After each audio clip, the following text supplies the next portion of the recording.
உங்க kitchen renovate பண்ண போறீங்களா? நான் சொல்ற இந்த 6 பாயிண்ட நோட் பண்ணிக்கோங்க. First one fully modular and semi modular. Fully மாடுலருக்கும் செமி மாடுலருக்கும் என்ன டிஃபரன்ஸ் பார்த்தீங்கன்னா காங்கிரீட் ஸ்லாப் தான். ஃபுல்லி மாடுலர் கிச்சன்ல காங்கிரீட் ஸ்லாப் இருக்காது.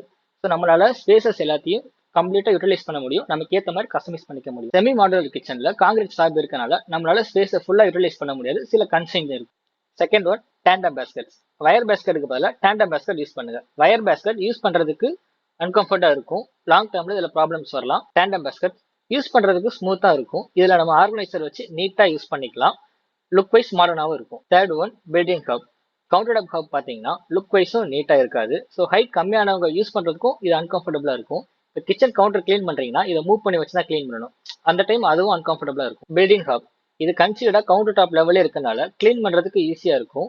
எல்லாராலையும் யூஸ் பண்ணவும் முடியும். பார்க்கறதுக்கும் மாடர்னா இருக்கும். Fourth one lighting. உங்க கிச்சன்ல டியூப் லைட் யூஸ் பண்றதுக்கு பதிலாக சீலிங்ல ப்ராப்பரான லைட்டிங் பிளான் பண்ணுங்க.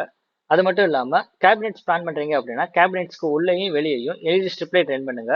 இது உங்க கிச்சனோட லைட்டிங்கை என்ஹான்ஸ் பண்ணும். லுக் வைஸும் மாடர்னா இருக்கும். Fifth one under counter RO. Wall mount RO use பண்ணீங்கன்னா அதோட inlet pipe and outlet pipe வெளியே எக்ஸ்போஸ்டா தெரியும். என்னதான் நீங்க கேபினெட் பிளான் பண்ணாலும் அதோட அவுட்லெட் பைப் கண்டிப்பா நம்ம சிங்க்ல தான் விடணும். அண்டர் கவுண்டர் ஆர்ஓ இதுக்குன்னு தனியா நீங்க ஸ்பேஸ் பிளான் பண்ண வேண்டியது இல்ல. சிங்க்கு கீழே நீங்க ஃபிக்ஸ் பண்ணிக்கலாம். ஈஸியா சிங்க்ல ஒரு ஹோல்ஸ் போட்டு இதுக்கான டேப் ப்ரொவிஷன் கொடுத்துக்கலாம். Sixth one chimney. ஸோ உங்க கிச்சன்ல எக்ஸாஸ்ட் மட்டும் தான் யூஸ் பண்றீங்கன்னா கண்டிப்பா இது பத்தாது. உங்க கிச்சன்ல எல்லா இடத்துலயும் ஆயில் ஸ்ட்ரெயின் அதிகமா வரும். இதை அவாய்ட் பண்றதுக்கு உங்க ஹாப் சைஸ்க்கு ஏத்த மாதிரி நல்ல சக்ஷன் கெப்பாசிட்டி இருக்க சிம்னியா பார்த்து யூஸ் பண்ணுங்க. சென்னையிலே ஃபர்ஸ்ட் டைமா உங்க ஸ்பேஸ்க்கே வந்து மெஷர்மெண்ட் எடுத்து ஃப்ரீ ஆஃப் காஸ்ட்ல 3D டிசைன் ப்ரொவைட் பண்றோம். ஒரு தடவை ட்ரை பண்ணி பாருங்க. இந்த மாதிரி மோர் வீடியோஸ்க்கு ஹாட் ஸ்பேஸை ஃபாலோ பண்ணுங்க.